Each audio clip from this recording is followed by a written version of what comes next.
Welcome to Gray Overload. I'm Anthony, and Intel has another flaw out on Sandy Bridge and newer architectures.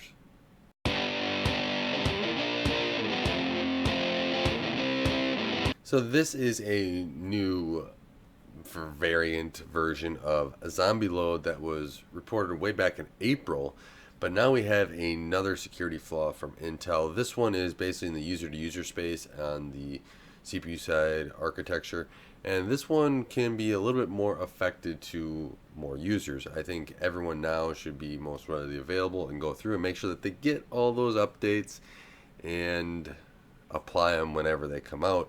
BIOS, OS, etc., which, sometimes Windows is not great at updates and can mess up your computer, but at this point it's for security. So it does, not only does it work on, personal computer, also in the cloud, etc.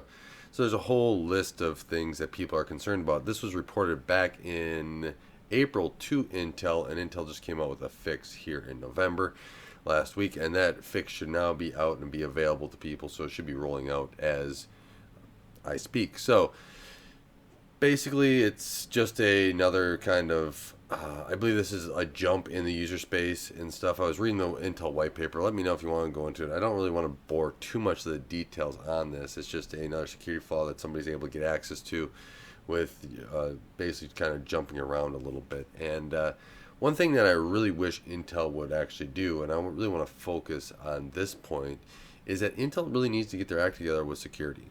Yeah, these processors had security flaws. We're finding them. However, it does not seem like Intel cares enough to really put security at the forefront of their message.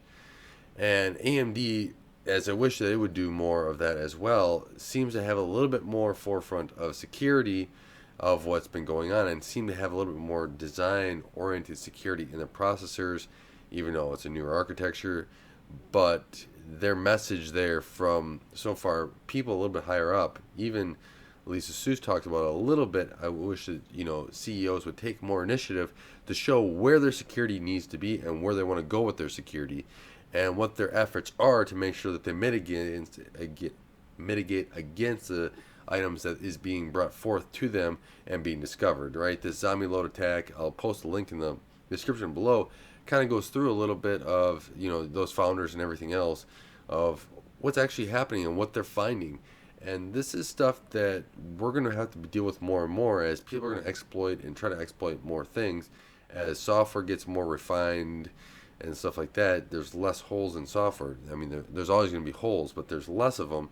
So what's the next thing that maybe hasn't been, poked at and prodded and see what it can do? Hardware.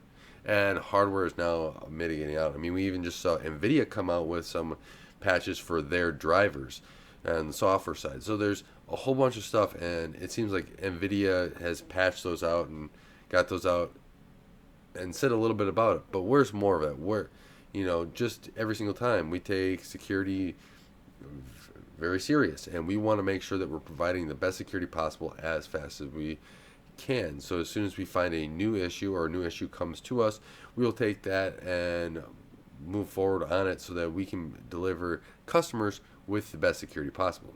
Something like that just needs to be said, especially from the CEO, even if it has to be every single time a flaw comes out. And if they have to adjust a little bit to say, this is what we're doing better, this is how we've improved processes to make sure that we're mitigating. But this will probably continue. We'll probably have more CPU flaws, more hardware flaws out there. And we just need to make sure that there's more ability so that these companies know where they need to go. And right now, it doesn't seem like Intel is putting forth their best foot forward to make sure that they're solving security.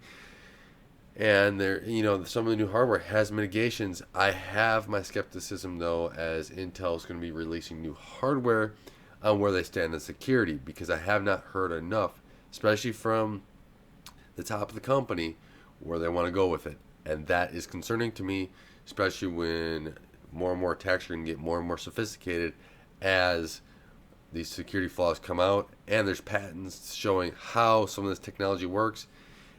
And if you can look at a patent and discover a flaw, that's out in the open public, and people don't, it's out there, right? Some people may not even report it until another researcher or somebody else comes across it and wants to tell Intel about it.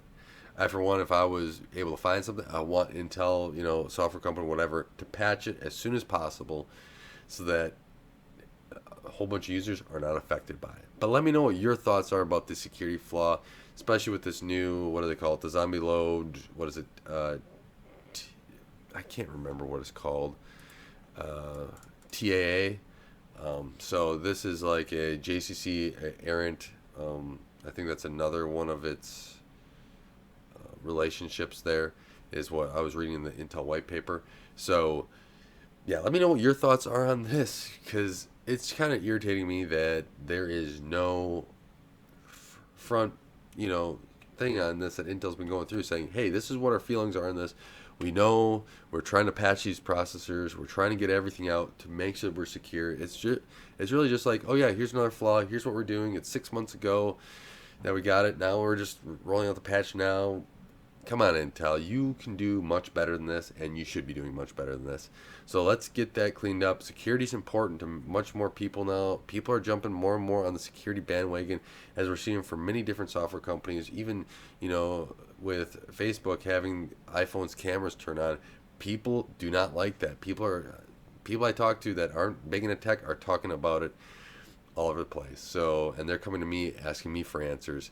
So that means companies need to do a much better job at getting out their message. So let me know what your thoughts are in the description or in the comments below, and I will see you in the next video. I do want to thank you for helping support this channel, helping this channel grow. I really appreciate it.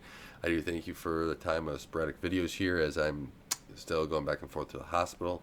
It's very helpful, and very helpful as well. It's really humbling to me, and I do appreciate it a lot. And until next time, God bless, and don't forget to like, share, and subscribe.